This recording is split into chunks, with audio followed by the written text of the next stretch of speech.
WhatsApp guys, welcome back to YouTube channel. So guys, आज की video में हम 3 एड्रेस कोड बनाने वाले हैं। यदि आपको गिवन हो एक प्रोग्राम, देखो यदि आपको एक प्रोग्राम गिवन है और उससे 3 एड्रेस कोड बनाना है तो वो हम कैसे बनाएंगे। तो देखो, फर्स्ट क्वेश्चन देखते हैं हमारा क्या है। Give the 3 address code for the following programme. हमारा प्रोग्राम है इंट आई और ये हमारा सी लैंग्वेज में प्रोग्राम है। क्या है, स्टार्टिंग यहाँ से int i equal to 1 while, यहाँ से आपका लूप स्टार्ट हो जाता है। वाइल आई आपका लेस देन है 10 से, एंड डू इफ़ यदि x ग्रेटर देन है y then i equal to x plus y. यदि ऐसा नहीं होता तो एल्स कंडीशन आती है, तो i equal to x minus y. तो आपका प्रोग्राम है। अब इसको 3 एड्रेस में कैसे बनाएंगे, मतलब 3 एड्रेस कोड तो आपको पता होगा, ये इंटरमीडिएट कोड जनरेटर का ही एक एग्जाम्पल है जिसमें हम गिवन प्रोग्राम से 3 एड्रेस की फॉर्म बनाते हैं। और 3 एड्रेस में क्या होते हैं, 3 वेरिएबल्स होते हैं और वो मेमोरी में कितनी ऑक्यूपाई करते हैं स्पेस। वेरिएबल 3 ही मेमोरी में ऑक्यूपाई करते हैं स्पेस। तो देखो, एक एक पॉइंट ध्यान से सुनना कि किस पॉइंट पर क्या हम चेंज कर रहे हैं। देखो, स्टार्टिंग यहाँ से इंट आई, जो डिक्लेरेशन लाइन है वेरिएबल को बताने की, वो 3 एड्रेस कोड में हम यूज़ नहीं करते। ये बात याद रखना हमेशा, जो भी आप जितने भी क्वेश्चन करोगे, जो आपकी डिक्लेरेशन लाइन है, जो आपकी डिक्लेरेशन लाइन है वेरिएबल की, जो वेरिएबल को डिक्लेयर करती है, वो 3 एड्रेस कोड में आपकी यूज़ नहीं होती। अब देखो, यहाँ पे 3 एड्रेस कोड में आप इसको बनाओगे तो फर्स्टली आप क्या करोगे, इसमें आप 1 से लेकर 11 तक, या फिर आप जितने मर्जी हो, मतलब वैसे मिनिमम कम से कम 11 तक लिख ही लेना, जिससे आपको कोई प्रॉब्लम ना हो किसी भी स्टेप पे जाने की। क्योंकि इसमें हम क्या करते हैं, एक स्टेप पे भी जाते हैं। अब वो स्टेप पे क्यों जाते हैं वो देखते हैं। तो स्टार्टिंग करते हैं पहले इंट आई, वेरिएबल है, वेरिएबल को डिक्लेयर करा है तो इसको तो हम कुछ करने नहीं है। इसमें स्टार्टिंग होती है आई इजकल टू 1, तो आई इजकल टू 1 आपका 3 एड्रेस की फॉर्म में है, तो इसको हम क्या कर लेंगे, I equal 1 as it is, आपका ऐसे ही आ जाएगा। अब स्टार्ट होता है देखो आपका वाइल लूप। अब वाइल लूप में ध्यान से समझना, जो आपका वाइल लूप है इसमें क्या होगा, वाइल लूप की जगह आपका क्या आ जाएगा, इफ़।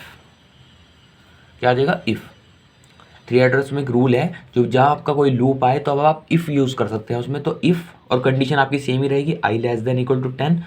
बट ये डू ये नहीं आएगा, इसमें आएगा इफ़ के बाद क्या आता है, गो टू। मतलब जो एक कंडीशन है इसके अंदर जो भी होगा वो इस गो टू स्टेप में जाके सॉल्व होएगा। देखो, जो आपका यहाँ पे गो टू मतलब कौन से स्टेप पे जाएगा, अभी हमें वो स्टेप पता नहीं है किस स्टेप में जाएगा। ठीक है, इफ़ आ गया तो एक वो भी कंडीशन आएगी जिसमें इफ़ वाला नहीं होगा, मतलब एल्स वाली, उसको हम क्या कहेंगे, किस गो टू पे जाएगा, अभी वो भी नहीं पता हमें। तो अभी दोनों को हम ब्लैंक छोड़ते हैं। अब ये भी नहीं पता किस गो टू पे जाएगा और किस उस पे जाएगा, तो अभी इसको अभी यहीं पे स्टॉप करते हैं। अब देखो हमारा क्या, सेकंड को देखो, सेकंड का हमें पता लग गया है, थर्ड का भी नहीं पता। इफ़ यदि आई लेस देन इक्वल टू 10 है तो वो गो टू किस पे चला जाएगा, फोर्थ पे चला जाएगा, क्योंकि फोर्थ पे स्पेस मिल गया। ये कंडीशन यहाँ पे पूरी हुई, तो यहाँ पे हम क्या लिखेंगे, 4। अब देखो, अब कंडीशन क्या है, इफ़ यदि x ग्रेटर देन है y के, देन इसमें एक और कंडीशन आई, यदि x बड़ा है y से देन तब i equal to x plus y, ये प्रिंट होएगा। तो हम क्या करेंगे, फोर्थ स्टेप में यही कंडीशन आ जाएगी। यहाँ पर क्या होगा, इफ़ यदि x ग्रेटर देन है y के, देन तो हम क्या करेंगे, गो टू नेक्स्ट स्टेप है। ठीक है, और यहाँ पे एक एल्स वाला भी कंडीशन आएगी, याद रखना, जब इफ़ है तो एल्स भी आएगा। तो यहाँ पर इफ़ एल्स वाला क्या है, गो टू, अभी हमें वो भी नहीं पता। ठीक है, अब फोर्थ पता है हमें, ये कहाँ एग्जीक्यूट हो सकता है, 6 पे एग्जीक्यूट हो सकता है। तो यहाँ पे गो टू क्या आएगा, 6। क्यों, यहाँ पर कंप्लीट हो गया। अब इसके बाद बचा ही क्या है, इसको ही तो सॉल्व करना है। यदि हमारा ये आ जाता है, ये हमारी कंडीशन ट्रू हो जाती है, तो वो किस पे सॉल्व होगी, 6 पे होगी। अब देखो 6, तो यहाँ पे क्या आएगा, I equal X plus Y. 3 address की फॉर्म में है, कोई दिक्कत नहीं। यदि आपकी 3 एड्रेस की फॉर्म में ना होता तो हम उसको कैसे करते, अब वो भी देखो। यदि आपके 3 एड्रेस की फॉर्म में ना होता, यदि आपका, इसको हम ऐसे भी लिख सकते हैं। देखो, इसको हम ऐसे भी लिख सकते हैं, आई इजिकल टू, सॉरी, एक टेम्परेरी वेरिएबल मान लेते हैं। ये तो आपने पढ़ा भी होगा, अभी आप जब इस टॉपिक पर हो, इस पे लास्ट टॉपिक है हमारी इस यूनिट का, ये हमारा लास्ट टॉपिक ही चल रहा है। तो इसमें आपने पढ़ा भी होगा कि जो 3 एड्रेस में नहीं होते कोड, वो उसमें हम कितने भी टेम्परेरी वेरिएबल मान लेते हैं और फिर उस टेम्परेरी वेरिएबल सॉल्व करके उसको 3 एड्रेस में बनाते हैं। तो देखो, इसको मैं आई इजिकल टू T1 ऐसे 2 स्टेप में बढ़ सकता हूँ। बट स्टेप बढ़ाने से क्या फ़ायदा, जब ऑलरेडी वो 3 एड्रेस की फॉर्म में है तो ऐसे लिखने का कोई फ़ायदा नहीं है, ठीक है। अब देखो, अब इसके बाद क्या है, ये यहाँ पे कंप्लीट हो गया आपका, मतलब ये कंडीशन ट्रू होगी। अब इसके बाद क्या है, इसके बाद वो क्या करेगा, ये वाली कंडीशन तो एल्स केस में आती है, वो दोबारा वाइल पे जाएगा। मतलब हमारी वाइल वाली कंडीशन कौन सी थी, ये वाली कंडीशन थी। मतलब इसके बाद वो गो टू किस पे चला जाएगा, सेकंड पे। दोबारा देखो, वो गो टू सेकंड पे क्यों गया, देखो I equal to x plus Y, यहाँ पर आपका इसके बाद कुछ नहीं, एल्स वाली कंडीशन है ये तो होनी नहीं, इफ़ यदि ट्रू होगी तो एल्स तो होगी नहीं, तो यहाँ पे खत्म हो गया। अब लूप में क्या होता है, लूप में 1 बाय 1 जाता है वो, मतलब 1 हुआ फिर 2 हुआ, जितने लूप तक 10 तक है तो 10 तक जाएगा वो, तो वो दोबारा कहाँ चला जाएगा, वाइल पे। मतलब उसके लिए गो टू लगेगा आपका सेकंड पे हमारी वो कंडीशन है, ठीक है। अब आपका ये हो गया। अब देखो, अब 8th में अब इसके बाद ये कंप्लीट हो गया। अब देखते हैं एल्स वाले केसेस। ये तो आपके यहाँ पे ट्रू होने पर आपका ये आ गया। अब यदि आपका एल्स वाला ट्रू होता है तो वो 8th स्टेप पर आएगा, क्यों, इस पर क्यों नहीं गए, अरे ये तो लास्ट का वो है पॉइंट, जब आपका प्रोग्राम पूरा कंप्लीट हो जाएगा, इफ़ एल्स मतलब जो आपकी कंडीशन है सारी ट्रू होने के बाद लास्ट में आएगा। तो गो टू सेकंड पे आ गए हम। अब गो टू सेकंड पे आने के बाद अब देखो, अब इसमें क्या होगा, गो टू 8 पे चले जाएंगे। यदि हमारी एल्स वाली कंडीशन आई, मतलब ये वाली कंडीशन आई, तो ये क्या करेगा, I equal to x minus Y. मतलब एल्स में यदि यदि देखो इफ वाली कंडीशन ट्रू नहीं हुई, ये ट्रू नहीं हुई, तो इस पे आएगा एल्स से सीधा आपका I equal to x minus Y से आ गया।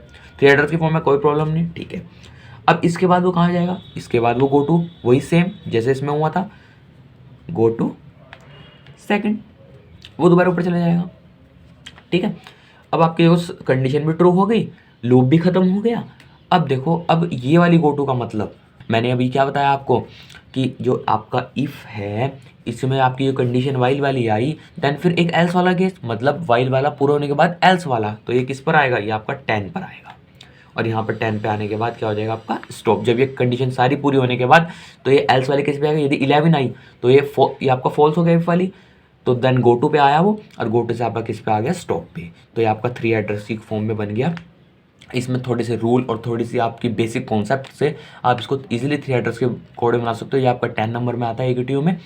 सो गाइज, अब सेकंड एग्जांपल लेते हैं, उसमें आपको और अच्छी तरह समझ आ जाएगा कि ये 3 एड्रेस कोड में कैसे बनाते हैं किसी प्रोग्राम को, तो वो देखते हैं। अभी सेकंड एग्जांपल क्या है, give 3 address code for the following programme. वो आपका प्रोग्राम मिला है 3 एड्रेस में बनाना है। इसको मैं यहीं से आपको ब्रीफली समझाऊंगा, उसको तो मैंने आपको डिटेल में बताया था, जिससे आपको अच्छी तरह समझ आए कि कहाँ पर क्या चीज़ यूज़ हो रही है। इसको मैं समझाता हूँ, आप चाहे तो वीडियो पॉज करके इसको खुद से बना के देखिए, तो आपको अच्छे को कॉन्सेप्ट समझ आएगा। तो देखो क्या है हमारा, सी लैंग्वेज में आपका सी इक्वल टू 0 और डू, मतलब वही आपका लूप लग गया, लूप वाला, एंड देन वाइल। अब देखो, चाहे कोई सा प्रोग्राम हो, टेंशन मत लेना, एक एक स्टेप से चलना, आपका ईजिली आपका हो जाएगा। फर्स्ट क्या है, सी इक्वल टू 0, 3 एड्रेस की फॉर्म में ईजिली लिख लिया। फर्स्ट स्टेप, आपको नंबरिंग जरूर गिर देनी है, इस नंबरिंग से ही आपको पता लगता है कि आप किस स्टेप में जा रहे हो। तो देखो सी इक्वल टू 0, आपका क्या आ गया, सी इक्वल टू 0, ठीक है, 3 एड्रेस की फॉर्म में कोई चेंज नहीं। अब आता है डू, वही आपका लूप, हमने प्रीवियस क्या करा था, इफ़ माना था वाइल में, वाइल आ गया, डू आ गया, फॉर आ गया। आपको इफ़ वाली कंडीशन माननी है, कोई प्रॉब्लम नहीं, इफ़ मान लिया मैंने। इफ़ कंडीशन कौन सी है, यहाँ पे तो कोई नहीं है, यहाँ पर देखिए कौन सी कंडीशन है, ए लेस देन है बी से, ए लेस देन है बी से, देन गो टू किस पे जाएगा, यदि ये कंडीशन ट्रू होती है तो वो किस पे जाएगा, यहाँ पे ब्लैंक, अभी नहीं, अभी आप सोच रहे 4 आ गया, अभी मत सोचो, कुछ नहीं आया, यहाँ पर ब्लैंक है। गो टू किस पे गया, पता नहीं अभी हमें। देन यदि इफ़ आया तो एक एल्स वाला भी केस भी आएगा, देन गो टू हमें नहीं पता कहाँ जाएगा, ठीक है।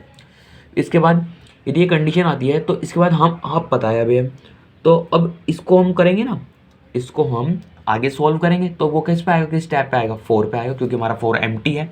तो 4th पे आ गए हम। कौन सी कंडीशन है आपकी, इस वाले ट्रू होने पर आपकी कंडीशन है x प्लस प्लस, मतलब तो इसको हम 3 एड्रेस में ऐसे लिखेंगे, x is equal to x plus 1, 3 address की फॉर्म में, कोई प्रॉब्लम नहीं। x प्लस प्लस का मतलब तो आपको पता होना चाहिए, आपको पता भी होगा कि जो आपका x में इंक्रीमेंट हो रहा है, तो x में इंक्रीमेंट हो रहा है, तो x में क्या होगा, x प्लस 1, एक इंक्रीमेंट हुआ, तो ये आ गया 4th स्टेप। अब देखो इसके बाद क्या है, ये हमारी कंडीशन ट्रू होगी, एल्स वाली कंडीशन पे आने नहीं, तो इसके बाद आपकी ये वाली एकदम होगी डायरेक्ट, एल्स तो हम बाद में देखेंगे कंडीशन।